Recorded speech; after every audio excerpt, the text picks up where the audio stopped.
Hello friends, मैं शशांक थूल आप सभी का द थूल एकेडमी में बहुत बहुत स्वागत करता हूं। आप हमसे जुड़ सकते हैं फेसबुक के माध्यम से, टेलीग्राम के माध्यम से और व्हाट्सएप के माध्यम से। यहाँ पर हम MPPSC बेस के इकोनॉमी वाले सेक्शन को डिस्कस कर रहे हैं। देखिए, आप जब टेलीग्राम्स के या व्हाट्सएप के माध्यम से या फेसबुक के माध्यम से हमसे जुड़ सकते हैं, तो इससे आपको एग्ज़ाम से रिलेटेड जानकारियाँ हैं, जो भी हम नए अपडेट्स डालते रहते हैं वो आपको मिलते रहेंगे। इसलिए मैं चाहूँगा कि आप हमसे इन माध्यमों के साथ जुड़ें। तो चलिए हम अपने इकोनॉमी वाले सेक्शन को आगे बढ़ाते हैं। पिछले लेक्चर में हमने सब्सिडी को देखा, सब्सिडी के बारे में जाना, डायरेक्ट बेनिफिट ट्रांसफ़र को समझा। आज के लेक्चर में हम राजकोषीय नीति यानी कि फिस्कल पॉलिसी के बारे में पढ़ेंगे, उसको समझेंगे। तो चलिए आइए शुरू करते हैं। राजकोषीय नीति यानी फिजिकल पॉलिसी जो हमारे सिलेबस का भाग है, उसको समझने के पहले हम थोड़ा सा देखते हैं लोक वित्त क्या है। लोक वित्त का मतलब होता है पब्लिक फाइनेंसिंग। लोक वित्त का मतलब होता है सरकार के पास जहाँ से भी पैसा आ रहा हो, चाहे वो उधार के माध्यम से आ रहा हो, चाहे वो ऋण के माध्यम से आ रहा हो, चाहे वो कहीं से उन्हें अनुदान मिल गया हो सरकार को, तो ये जो सारा जो फंड होता है, ये जो सारा पैसा आता है, जब हम उसके आय और व्यय के बारे में अध्ययन करते हैं तो ये कहलाता है लोक वित्त। इसे सरकारी वित्त या सार्वजनिक वित्त भी कहते हैं, लेकिन अब इसे लोक अर्थव्यवस्था यानी पब्लिक इकोनॉमिक्स भी कहा जाता है। फिर हम देखते हैं राजकोषीय नीति। राजकोषीय नीति यानी फिस्कल पॉलिसी। फिस्कल पॉलिसी क्या है? फिस्कल पॉलिसी है यह सरकार के कर तथा व्यय में किया जाने वाला बदलाव है, जिसका लक्ष्य समष्टि आर्थिक उद्देश्यों को प्राप्त करना है। ये इसकी परिभाषा है। इसको हम समझते हैं साधारण शब्दों में। जब सरकार अपने जो व्यय हैं, जो कर हैं, उनमें कुछ बदलाव करती है और वो बदलाव किसी आर्थिक उद्देश्य से किए जाते हैं, तो ये क्या कहलाते हैं? ये कहलाता है हमारा राजकोषीय नीति। आगे समझ में नहीं आया? धीरे धीरे जब हम आगे लेक्चर में बढ़ेंगे तो आपको सारी चीज़ें समझ में आएगी। अब सबसे पहले हम देखते हैं कि सरकार जो है उसके पास पैसा आता कहाँ कहाँ से है। तो सबसे पहले हमें इसको देखना होगा। तो सरकार को प्राप्त होने वाली जो प्राप्तियाँ हैं उसे सार्वजनिक आय भी कहते हैं, राजकोषीय प्राप्तियां भी कहते हैं। ये मुख्य रूप से दो प्रकार की होती हैं, जैसा कि राजस्व आय और दूसरी होती है पूंजीगत आय। इन दो जगहों से मुख्य रूप से सरकार को पैसा आता है। अब राजस्व आय जो है वो भी दो प्रकार की होती है, जैसा पहला है कर राजस्व आय और दूसरी है गैर कर राजस्व आय। कर राजस्व आय की अगर मैं बात करूं, ऐसी आय जो करों के माध्यम से प्राप्त हो, जैसे कि हमने लेक्चर में पढ़ा था, प्रत्यक्ष कर होते हैं, अप्रत्यक्ष कर होते हैं, फिर उपकर होते हैं जिसे सेस कहा जाता है। तो जब सरकार इतने सारे टैक्स वगैरह लगाती है और टैक्स वसूल के जो सरकार को आय होती है वो क्या कहलाएगी? आपकी राजस्व आय। फिर गैर राजस्व आय की हम देखें तो गैर राजस्व आय में क्या है? जैसे PSU यानी पब्लिक सेक्टर यूनिट्स, जैसे कि आपका भेल, BSNL, तो ये जो सारे जो है पब्लिक सेक्टर यूनिट्स हो गए, तो इनसे भी सरकार को क्या होती है? आय प्राप्त होती है। तो ये कहाँ जाएगी? आपकी गैर राजस्व आय में।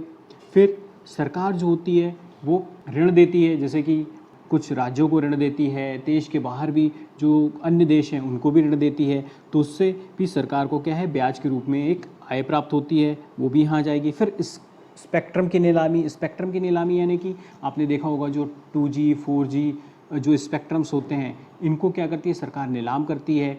इसके द्वारा भी सरकार को आय प्राप्त होती है। इसके अलावा डाक टिकट, स्टैम्प पेपर, इनसे भी सरकार को आय प्राप्त होती है।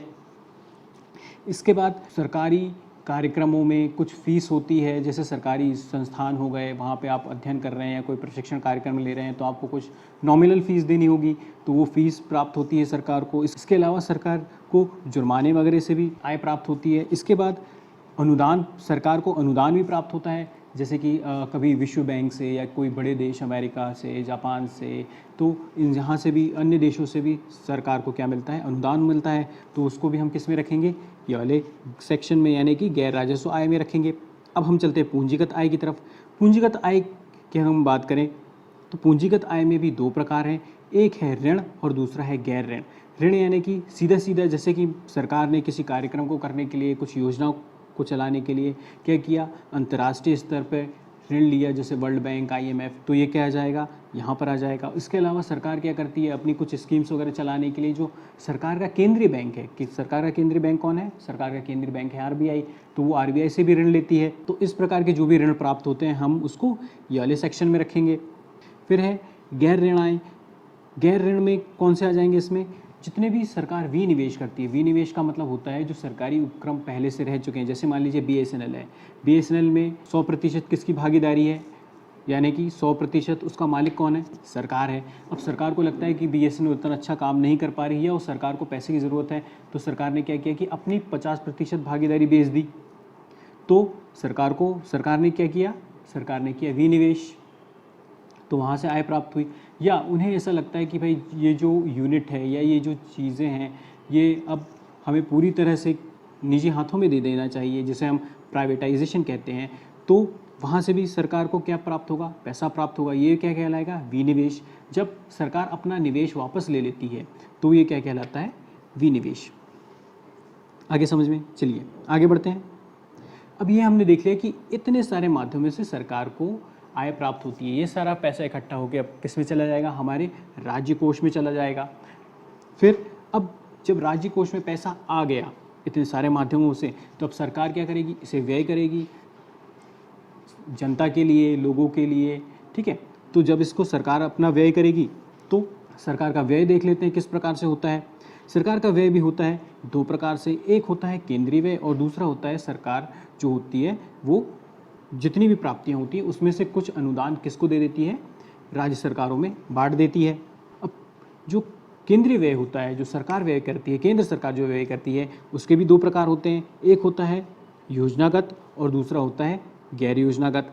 योजनागत व्यय की अगर मैं बात करूं तो सरकार ने, जैसा आपने सुना होगा, बजट बनाती है, तो में क्या होता है, बजट बनाते समय पहले से डिसाइड कर लेते हैं कि भाई यहाँ से इतनी पूंजी प्राप्त होगी या यहाँ से इतनी आय होगी, तो इस आय को हम इतना किसानों को देंगे, या इतना हम महिलाओं के लिए लगाएंगे, इतना शिक्षा के लिए लगाएंगे, इतना हम अपने रक्षा क्षेत्र में देंगे।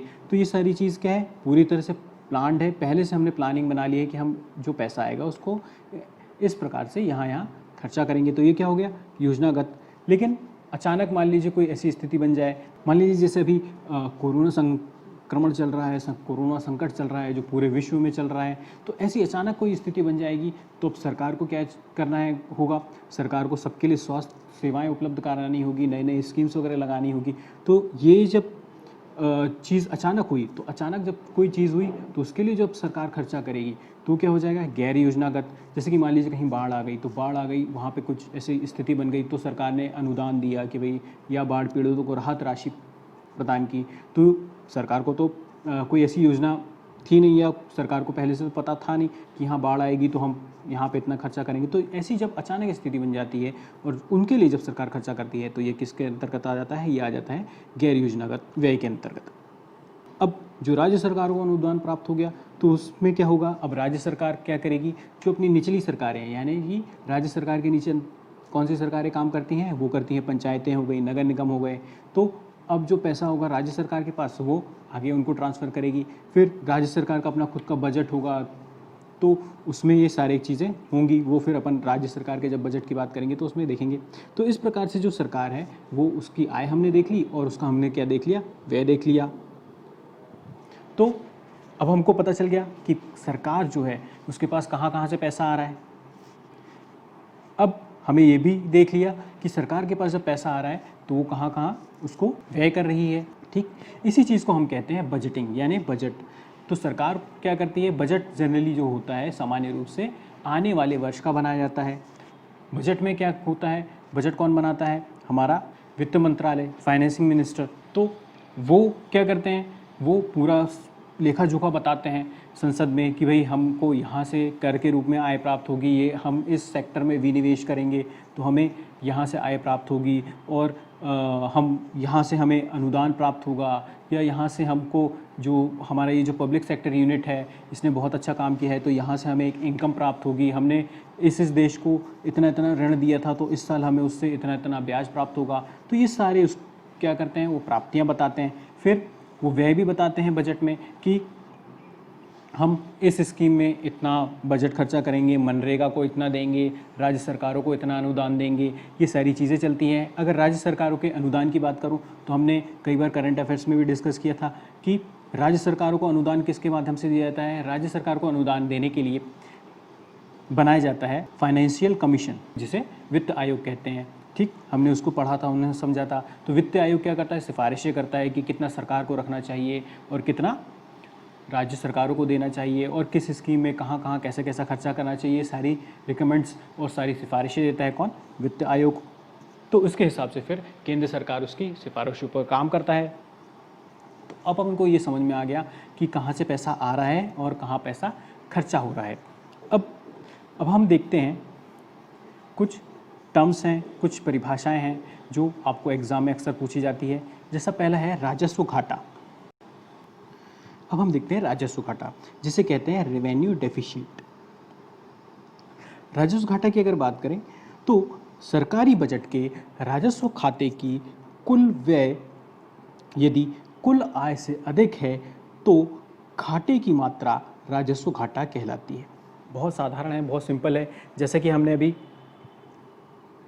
देखा था, जो हमारा राजस्व वाला खाता है, राजस्व वाले खाते में कौन कौन सी चीज़ें आती हैं। राजस्व खाते में हमारी जो राजस्व वाला सेक्शन है उसमें कौन कौन सी चीज़ें आती हैं, उसमें क्या क्या आ जाता है। जैसे हमने देखा था, इसमें आपका राजस्व वाले जो ये राजस्व वाला जो आय है, इसमें क्या आ जाते हैं, सारे कर आ जाते हैं, प्रत्यक्ष कर, अप्रत्यक्ष कर और उपकर। फिर उसके बाद इसमें क्या क्या आ जाता है, उसके बाद पब्लिक सेक्टर यूनिट से जो भी आय प्राप्त हो रही है वो हो जाता है। ऋण से प्राप्त जो ब्याज है वो इसमें आता है। स्पेक्ट्रम नीलामी आती है, डाक टिकट, स्टैम्प पेपर और अनुदान, इन सब चीज़ों को हमने देखा था। तो हमको पता है जो हमारा राजस्व खाता है उसके अंतर्गत क्या क्या क्या चीज़ें आती है। अब अगर हम इस राजस्व खाते से व्यय करते हैं और हमारा जो व्यय होता है वो हमारी जो कुल आय है उससे ज़्यादा हम व्यय कर दें तो ये क्या हो जाएगा, हमारा राजस्व घाटा। सीधे सीधे शब्दों में कहें तो राजस्व घाटा यानी कि जितना राजस्व हमें प्राप्त हुआ है हम उससे ज़्यादा उसको खर्चा कर दें। चलिए अगला देखते हैं। अगला है प्रभावी राजस्व घाटा। अभी हमने राजस्व घाटे को समझा, अब हम देखेंगे प्रभावी राजस्व घाटा। प्रभावी राजस्व घाटे का मतलब है जब राजस्व घाटे में पूंजीगत अस्तियों संबंधित अनुदान को घटा दिया जाता है तो हमें प्रभावी राजस्व घाटा प्राप्त होता है। अब यह है कि पूंजीगत अस्तियां संबंधी अनुदान क्या कहलाते हैं। देखिए होता क्या है कि जो केंद्र सरकार है वो राज्य सरकारों को क्या करती है, अनुदान देती है। जो भी साल भर का जो भी टैक्स और दूसरी जगहों से जो भी केंद्र सरकार को आय प्राप्त होती है उसमें से कुछ हिस्सा वो किसको देती है, राज्य सरकार को देती है। इसके अलावा इसके अलावा जो केंद्र सरकार होती है वो क्या करती है, राज्यों में कुछ विकासात्मक कार्य करती है। कुछ परिसंपत्तियाँ मतलब कि जैसे रोड का निर्माण करना, डैम का निर्माण करना, पुल का निर्माण करना, स्कूल बनाना, कॉलेजेस बनाना। लेकिन ये कहलाते किसके हैं, ये कहलाते हैं राज्य सरकार के। तो जब राज्य सरकार ऐसी चीज़ों पे जो भी खर्चा किया है उसने, मान लीजिए केंद्र सरकार ने प्रधानमंत्री ग्राम सड़क योजना के तहत खर्चा किया तो ये कौन खर्चा कर रहा है, केंद्र सरकार खर्चा कर रही है। प्लस साथ में उन्होंने अनुदान के रूप में भी राज्य सरकार को दे दिया। तो हम क्या करते हैं, इसमें जो हमारा राजस्व घाटा है उसमें से जो हमने और जो एक्स्ट्रा पैसा खर्चा किया है किसके लिए, केंद्रों में परिसंपत्तियों के निर्माण के लिए, जैसे सड़क हो गया, डैम हो गया, पुल हो गया, तो इनके लिए, इनके निर्माण के लिए केंद्र सरकार ने खुद खर्चा किया हो या राज्य सरकारों को अनुदान के रूप में और दे दिया हो कि भाई आप जैसे प्रधानमंत्री ग्राम सड़क योजना की मैंने बात की तो उसके लिए भाई और एक्स्ट्रा दे दिया कि आप ये भी काम करवाइए, ये भी काम करवाइए। तो ये जो हमने और एक्स्ट्रा सरकार ने जो खर्चा किया है उसको जब हम हमारे राजस्व घाटे से घटा देते हैं तो हमें क्या प्राप्त हो जाता है, तो हमें प्राप्त हो जाता है प्रभावी राजस्व घाटा। आगे समझ में चलिए, आगे देखते हैं। अगला है राजकोषीय घाटा। ये बहुत इंपॉर्टेंट है, कई बार पूछा जा चुका है। परिभाषिक रूप से देखें तो यदि सरकार की कुल प्राप्तियां चाहे वो राजस्व के रूप में हो या पूंजी के रूप में हो, पूंजी प्राप्ति के रूप में हो, जैसा हमने देखा कि राजस्व से एक राजस्व प्राप्ति होती है और दूसरी कौन सी होती है, पूंजीगत प्राप्तियां। तो इन दोनों को मिलाकर जब हम हमारे प्राप्ति से ज़्यादा खर्चा कर दें तो ये हमारा क्या कहलाएगा, राजकोषीय घाटा। यानी कि हमें देखिए घाटे से साधारण मतलब है कि हमारे पास जितना मिल रहा है हम उससे ज़्यादा खर्चा कर रहे हैं। तो जब हमारे पूरे राजकोष में जितना आया है, साल भर में जितना आया है, चाहे वो कर के माध्यम से आया हो या ऋण के माध्यम से आया हो, जितना भी हमारे पास पैसा इकट्ठा हुआ है, जब हम उसको या उससे ज़्यादा हम जब व्यय कर दें तो ये हमारा क्या कहलाएगा, राजकोषीय घाटा कहलाएगा। और दूसरी परिभाषा देखते हैं, यदि सरकार का कुल व्यय राजकोषीय प्राप्तियों जिसमें राजस्व और पूंजी है से अधिक है तो इसे राजकोषीय घाटा कहते हैं। आगे समझ में, यानी कि राजकोषीय घाटे में हम क्या कर देंगे, राजकोषीय घाटे में हमारा जो कुल व्यय है उसे कुल आय से घटा देंगे तो हमको हमारा राजकोषीय घाटा मिल जाएगा। चलिए अगला देखते हैं। अगला है प्राथमिक घाटा। ये भी कई बार आपको क्वेश्चंस में आपने देखा होगा, पूछा जाता है। ये क्या है, परिभाषा देखते हैं इसकी परिभाषा है, जब राजकोषीय घाटे में से एक साल की ब्याज अदायगी को घटा दिया जाता है तो हमें प्राथमिक घाटा प्राप्त हो जाता है। अब हमने देखिए राजकोषीय घाटा देख लिया था, अब राजकोषीय घाटे से जब हम सरकार की ने जितना भी यहाँ से जो भी कर्ज वगैरह लेके रखा होगा, चाहे वो अंतर्राष्ट्रीय रूप से लिया हो या आरबीआई से लिया हो या कहीं से भी लिया हो, तो साल भर में उसने जितना भी उसका ब्याज अदा किया होगा तो उसको हम क्या करेंगे, राजकोषीय घाटे से घटा देंगे तो हमें क्या मिल जाएगा, हमारा प्राथमिक घाटा। आगे समझ में, चलिए आगे बढ़ते हैं। अब हम देखते हैं, हमारे मेन मुद्दे पे आते हैं जो हमारे सिलेबस का टॉपिक है, राजकोषीय नीति। अब राजकोषीय नीति क्या होती है। अब हमको तो ये तो समझ में आ गया कि सरकार जो है, सरकार को कई माध्यमों से आय प्राप्त होती है, जिसमें से जो सबसे बड़ा माध्यम है वो क्या है, वो है टैक्स यानी कर। ठीक, अब राजकोषीय नीति की परिभाषा भी हमने देखी कि जब सरकार जो अपने आय और व्यय की जो नीति बनाता है, जिसके तहत वो कुछ आर्थिक लक्ष्यों को प्राप्त करना चाहता है, तो ये क्या कहलाती है, राजकोषीय नीति। अब हमने पहले देखा था जब हम पढ़ रहे थे आरबीआई के बारे में, तो हमने पढ़ा था मौद्रिक नीति यानी कि मॉनेटरी पॉलिसी। ये लगभग उसी की तरह है, लेकिन मॉनेटरी पॉलिसी में पूरा खेल किसका था, पूरा खेल था आरबीआई का। और जब यही काम कौन करता है, सरकार करती है, तो वो क्या कहलाता है, राजकोषीय नीति यानी कि फिस्कल पॉलिसी। इसको देखते हैं। जिससे पहले हमने जब आरबीआई वाले लेक्चर को पढ़ रहे थे, हमने मॉनेटरी पॉलिसी को समझा था, तो हमने क्या देखा था, डिमांड और सप्लाई वाला खेल। डिमांड और सप्लाई को जिससे हमने उस समय समझा था, एक बार फिर से इसको देखते हैं। डिमांड यानी कि जैसे यहाँ पे क्या है, 2 वीडियो गेम है, यहाँ पर क्या है, यहाँ पर 4 बच्चे हैं, 2 वीडियो गेम है और 4 बच्चे हैं। इसका मतलब डिमांड क्या है, डिमांड ज़्यादा है आपकी, और सप्लाई क्या है, सप्लाई कम है। जब डिमांड ज़्यादा हो जाएगी और सप्लाई कम होगी, यानी कि लोग ज़्यादा है, मांग ज़्यादा है, और जो सप्लाई है, जो आवक है, वो क्या है, वो कम है, तो क्या हो जाएगा, चीज़ों का शॉर्टेज हो जाएगा। जब चीज़ों का शॉर्टेज यानी कि चीज़ों की कमी हो जाएगी, तो चीज़ों की जो प्राइस है, जो कीमत है, वो क्या हो जाएगी, वो बढ़ जाएगी। जैसे मैंने पहले बताया था आपको कि एक जैसे ये वीडियो गेम है एक, और जैसे ये 4 बच्चे हैं, एक बच्चे के पास 100 रुपये, उसने कहा कि मैं 100 रुपये में ख़रीद लूँगा। दूसरे बच्चे ने कहा कि नहीं, मैं तो 200 रुपये दे दूँगा इसके लिए। तीसरे बच्चे ने कहा कि नहीं, इसके लिए तो मैं 500 रुपये तक खर्चा कर सकता हूँ, आप मुझे दे दीजिए। तो वो क्या हो जाएगा, ऐसे करते करते उसका प्राइस बढ़ जाएगा। अब उसका विपरीत कर दिया जाएगा।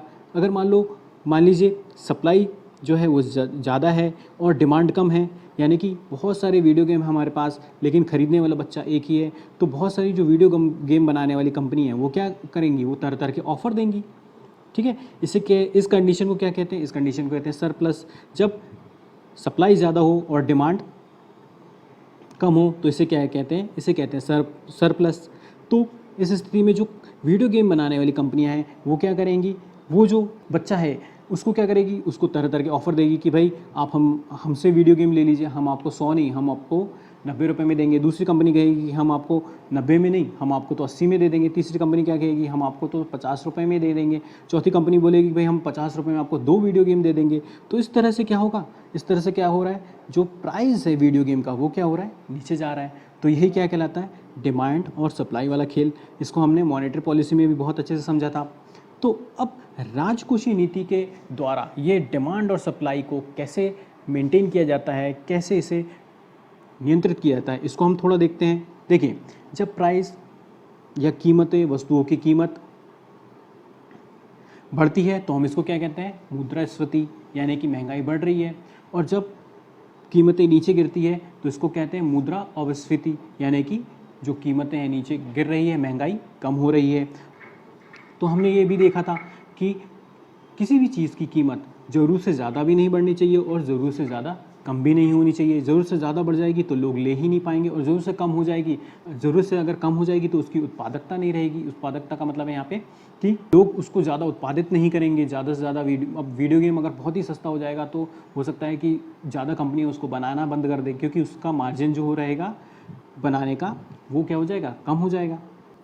चलिए, तो अब हमने देखा था कि किस प्रकार से मॉनेटरी पॉलिसी का इस्तेमाल करके जो आरबीआई था वो जो मुद्रा अपस्फीति और मुद्रास्फीति इसको कैसे नियंत्रित कर रहा था, प्राइस जो मार्केट में महंगाई थी उसको कैसे घटा बढ़ा रहा था। उसी प्रकार से अब जो सरकार है वो क्या करती है कि जो फिजिकल पॉलिसी है, यानी कि राजकोषीय नीति है, उसके द्वारा जो बाज़ार में महंगाई है या वस्तुओं के दाम गिर रहे हैं तो उसको कैसे नियंत्रित करती है, इसको हम देखते हैं। जैसे कि हमने देखा, राजकोषीय नीति के तहत जो केंद्र सरकार है वो क्या करती है, वो टैक्स लगाती है या जो उसका आय और व्यय है उसको नियंत्रित करती है। आय उसको कहाँ से हो रही है, आय उसको टैक्स के माध्यम से हो रही है, ठीक। तो राजकोषीय नीति के तहत सरकार क्या करती है, जनरली टैक्स लगाती है या उसको टैक्स को कम करती है।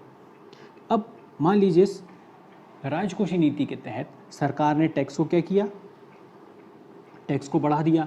अब किसी भी चीज़ पर अगर मान लीजिए मोबाइल पे सरकार ने टैक्स बढ़ा दिया, अब मोबाइल पे सरकार ने टैक्स बढ़ा दिया तो क्या होगा, मोबाइल महंगे हो जाएंगे। मोबाइल महंगे हो जाएंगे तो मोबाइल ख़रीदने वाले क्या होंगे, मोबाइल ख़रीदने वाले लोग कम हो जाएंगे, ठीक है। जैसे मान लीजिए चाइना प्रोडक्ट्स पे को सरकार ने बहुत महंगा कर दिया। चाइना प्रोडक्ट्स को सरकार अगर बहुत महंगा कर देगी तो क्या होगा, हम कम से कम चाइना का प्रोडक्ट खरीदेंगे, कम से कम चाइना का प्रोडक्ट खरीदेंगे तो हमारा जो लोकल प्रोडक्ट है वो ज़्यादा से ज़्यादा बिकेगा। इस प्रकार से चीज़ें काम करती है। उसी तरह से इसका उल्टा कर देते हैं। जैसे मान लीजिए लोकल प्रोडक्ट है, लोकल प्रोडक्ट्स के लिए मान लीजिए सरकार ने कोई टैक्स नहीं रखा, और वो टैक्स नहीं रखा तो वो चीज़ क्या हो जाएगी, ऑटोमेटिकली सस्ती हो जाएगी। जब सस्ती हो जाएगी तो ज़्यादा से ज़्यादा लोग उसको खरीदेंगे। उसी प्रकार से यहाँ पर क्या होता है कि जो सरकार कुछ ऐसी नीति अपनाती है, कुछ ऐसे स्कीम्स वगैरह अपनाती है जिससे मार्केट में जो पैसा है उसके फ्लो को, जो पैसा आ रहा है जा रहा है या लोगों के पास जो पैसा है उसको नियंत्रित करें। आगे समझ में, चलिए आगे बढ़ते हैं।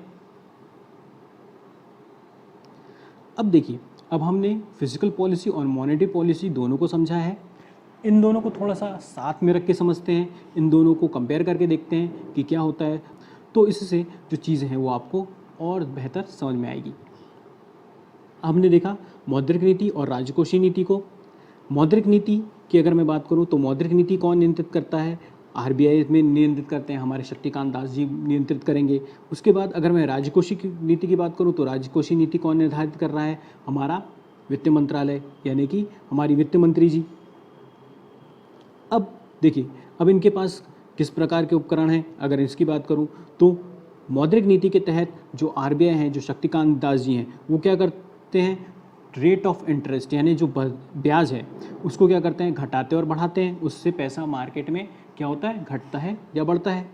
वहीं राजकोषीय नीति के तहत जो हमारी वित्त मंत्री जी हैं वो क्या करती हैं, वो टैक्स को क्या करती हैं, घटाती हैं या कम करती हैं, या व्यय जो है सरकार का उसको घटाती और कम करती हैं। अगर सरकार ज़्यादा से ज़्यादा व्यय करेगी, पब्लिक को ज़्यादा से ज़्यादा पैसा देगी तो मार्केट में ज़्यादा पैसा आ जाएगा। सरकार अगर टैक्स लगा देगी और जो भी पब्लिक के पास पैसा है उसको खींच लेगी तो क्या होगा, मार्केट में पैसा कम हो जाएगा। जैसे कोरोना संक्रमण के समय में जो केंद्र सरकार थी उसने एक बहुत बड़े पैकेज का घोषणा की। उस पैकेज के तहत क्या हुआ कि बहुत सारे लोगों को डायरेक्ट बेनिफिट्स ट्रांसफ़र किए गए और कुछ लोगों को बहुत ही सस्ते दरों पर ऋण उपलब्ध कराए गए। तो उससे क्या हुआ, उससे उन लोगों को एक आर्थिक मदद प्राप्त हुई, उस आर्थिक मदद से क्या होगा, मार्केट में जब ज़्यादा से ज़्यादा पैसा आएगा तो वही वाला आपका मार्केट में ज़्यादा पैसा आएगा तो ज़्यादा डिमांड होगी, ज़्यादा डिमांड होगी तो ज़्यादा प्रोडक्ट्स बनाए जाएंगे। चलिए आगे बढ़ते हैं। अब देखते हैं इनका प्रभाव क्या होता है।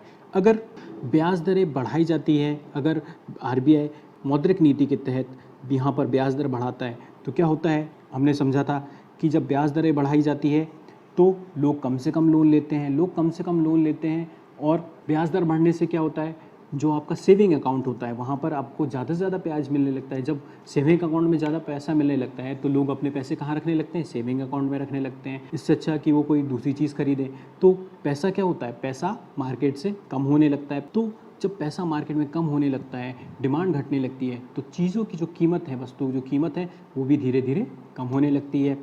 फिर उसी प्रकार से यहाँ पर राजकोषीय नीति के तहत केंद्र सरकार क्या करेगी, केंद्र सरकार जो बजट घाटा है उसको कम करेगी, या केंद्र सरकार क्या करेगी, टैक्स बढ़ा देगी या अपना जो व्यय है उसको कम कर देगी। तो इससे क्या होगा, इससे जो मार्केट में जो पैसा है, जैसे मान लीजिए किसी योजना के तहत सरकार जो पैसा दे रही थी, जैसे सब्सिडी दे रही थी तो उसने सारी सब्सिडी वापस ले ली। अगर कोई अनुदान दे रही थी तो उसने अनुदान वापस ले लिया, टैक्स को बढ़ा दिया। तो इससे क्या होगा, लोगों के पास कम पैसा होगा, कम पैसा होगा तो मार्केट में पैसा नहीं रहेगा। जब मार्केट से पैसा कम होगा तो फिर क्या होगा, मार्केट में चीज़ें सस्ती होने लगेगी। ठीक, चलिए अगला देखते हैं। फिर देखते हैं इसका प्रभाव। जैसे मैंने आपको बताया कि जो ऊंचे दर होते हैं, जब दर ऊंचे हो जाएंगे तो लोग ज़्यादा से ज़्यादा सेविंग में पैसा रखना पसंद करेंगे मौद्रिक नीति के तहत।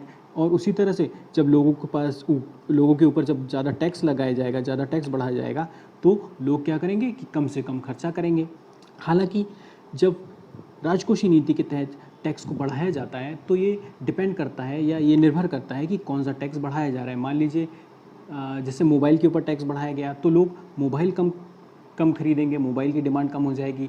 या पेट्रोल पर टैक्स बढ़ा दिया गया तो लोग ऐसे प्रोडक्ट या ऐसी चीज़ों जैसे इलेक्ट्रॉनिक व्हीकल यूज़ करने लगेंगे, या उसके अलावा कोई दूसरे विकल्प जैसा बायोडीजल वगैरह उसको शायद यूज़ करने लगे। तो ये डिपेंड करता है किस पे, राजकोषीय नीति के तहत जब टैक्स बढ़ाया जाता है तो इस बात पर डिपेंड करता है, इस बात पर निर्भर करता है कि कौन सा टैक्स बढ़ाया जा रहा है। अब इसके प्रभाव की अगर बात करें तो इसका प्रभाव अगर देखें, जब मौद्रिक नीति के तहत आरबीआई जो ब्याज दरों को बढ़ाता है तो उसका प्रभाव वैसा व्यापक रूप से नहीं दिखता, क्योंकि आप देखेंगे कि हमारे यहाँ जो बैंक हैं जैसे एसबीआई हो गया या आरबीआई के अंतर्गत जो आने वाले बैंक हैं, अगर आरबीआई अपनी मौद्रिक नीति के तहत ब्याज दरों को घटाता या बढ़ाता है तो ये देखने में नहीं आता कि अगर आरबीआई ने अपनी मॉनेटरी पॉलिसी के तहत ब्याज दरों को घटाया या बढ़ाया है तो उसका तुरंत असर उसके जो अधीनस्थ बैंक है, उसके अंतर्गत आने वाले जो बैंक हैं उन पर पड़े और वो भी तुरंत अपनी पॉलिसी के तहत ब्याज दरों को घटाने या बढ़ाने लगे। तो इस तरह से जो आरबीआई का जो प्रभाव है, आरबीआई की मॉनेटरी पॉलिसी का प्रभाव है, वो हमारे भारत के अंदर सीमित है। इसी की तरह से अगर मैं दूसरे देशों की बात करूं, अमेरिका की बात करूं या इस तरह से विकासशील देशों की बात करूं, तो वहाँ पर क्या होता है, वहाँ पर जो बैंक होते हैं वो उनके सेंट्रल बैंक पर निर्भर होते हैं। लेकिन भारत के अंदर क्या होता है, हाँ, भारत के अंदर अगर मैं एसबीआई की बात करूं या दूसरे बैंकों की बात करूं, वो निर्भर होते हैं अपने कस्टमर के ऊपर, क्योंकि हमारे यहाँ सबसे ज़्यादा क्या होता है, हम सेविंग्स करते हैं वहाँ पर और उसी सेविंग्स के पैसे से जो बैंक होता है वो चलता है। हम एफडी करते हैं, रिकरिंग करते हैं, तो इस प्रकार जो हम अपना पैसा है उसको बैंक में ज़्यादा अधिक सुरक्षित समझते हैं। लेकिन अगर मैं विकासशील या दूसरे देशों की बात करूं तो वो अपना पैसा जो है वो बैंकों में तो सेव करते ही करते हैं, इसके साथ साथ वो काफ़ी सारा पैसा अपना शेयर मार्केट में या म्यूचुअल फंड्स में या प्रॉपर्टीज़ में और दूसरी जगह भी इन्वेस्ट करके रखते हैं। तो इस वजह से क्या होता है, जो इन देशों के जो बैंक होते हैं वो उनके सेंट्रल बैंक यानी केंद्रीय बैंकों पर ज़्यादा निर्भर करते हैं। हमारे यहाँ का जो बैंकिंग सिस्टम है उसके हिसाब से अगर हम देखें तो हमारे के जो वाणिज्य बैंक हैं ये सेंट्रल बैंक पर निर्भर तो करते हैं, उसकी गाइडलाइन के हिसाब से भी चलते हैं, लेकिन उन पर जो सेंट्रल बैंक के द्वारा लिए गए निर्णयों का प्रभाव इतना तीव्र या इतना इफ़ेक्टिव या इतना प्रभावकारी नहीं रहता। चलिए अब हम देखते हैं कि राजकोषीय नीति के तहत जब केंद्र सरकार कोई निर्णय लेती है या टैक्स बढ़ाने का या टैक्स को कम करने का या अपने घाटे को बढ़ाने का या कम करने का, तो इसका बहुत व्यापक प्रभाव पूरे देश की अर्थव्यवस्था पर पड़ता है। राजनीति की अगर मैं बात करूं तो आरबीआई क्या है, आरबीआई अपने आप में एक स्वतंत्र है, तो जो मॉनेटरी पॉलिसी के तहत जो भी निर्णय लिए जाते हैं कि भाई हमें ब्याज दर बढ़ानी चाहिए, हमें ब्याज दर घटानी चाहिए, या इस तरह के जो भी निर्णय लिए जाते हैं वो आरबीआई अपने स्वतंत्र रूप से लेता है। वो देश की अर्थव्यवस्था और भविष्य में हमें क्या करना चाहिए या क्या चीज़ अर्थव्यवस्था के लिए अच्छा होगा, क्या चीज़ बुरा होगा, ये सारे कैलकुलेशन करके वो एक स्वतंत्र रूप से निर्णय लेता है। वहीं अगर मैं राजकोषीय नीति की बात करूँ तो चूंकि ये केंद्र सरकार निर्णय लेती है, सरकार में जो पॉलिटिकल पार्टीज़ होती हैं वो बैठी होती हैं, तो निस्संदेह इनमें राजनीतिक या पॉलिटिकल्स जो प्रभाव होते हैं वो बहुत गहरे होते हैं। कभी कभी कोई स्कीम जैसे कि मनरेगा हो गया, या आपने जनरली देखा होगा कि बहुत सारी जो स्कीम्स होती हैं या योजनाएं लाई जाती हैं वो कब लाई जाती हैं, बिल्कुल चुनाव के ठीक पहले। एक और चीज़ है वो है तरलता जाल यानी लिक्विडिटी ट्रैप।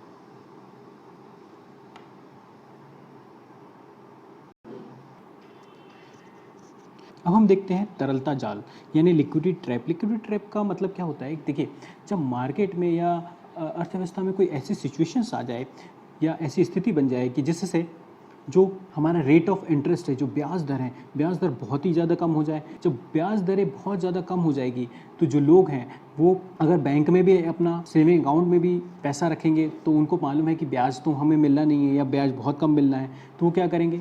वो बैंक में अपना पैसा रखना बंद कर देंगे। फिर तो जो लोग जैसे अपना पैसा म्यूचुअल फंड में लगाते हैं, शेयर मार्केट में लगाते हैं, या वो अपना एफडीज़ वगैरह लेते हैं, तो उनको मालूम है कि हमको जब यहाँ से ब्याज दर या तो बहुत कम मिलनी है, तो इससे अच्छा वो क्या करते हैं? इससे अच्छा वो अपने हाथ में कैश रखना पसंद करते हैं। तो इस स्थिति को हम क्या कहते हैं? तरलता जाल या लिक्विडिटी ट्रैप। तो आरबीआई मॉनेटरी पॉलिसी के तहत अगर ब्याज दरों को कम करता है या बहुत नीचे भी ले आता है, तो भी जो अर्थव्यवस्था हमारी है वो उसके अंतर या वहाँ पर जो तरलता जाल यानी लिक्विडिटी ट्रैप वाली जो सिचुएशन है वो नहीं बनेगी। लेकिन वहीं अगर राजकोषीय नीति की बात करूं तो राजकोषीय नीति के तहत अगर सरकार कोई ऐसा नियम ले आती है या कुछ ऐसा पॉलिसी ले आती है जिसके तहत वो जो ब्याज दरें हैं वो बहुत नीचे चले जाएं, तो एक बहुत बड़ी जो मंदी की एक संभावना हो जाती है।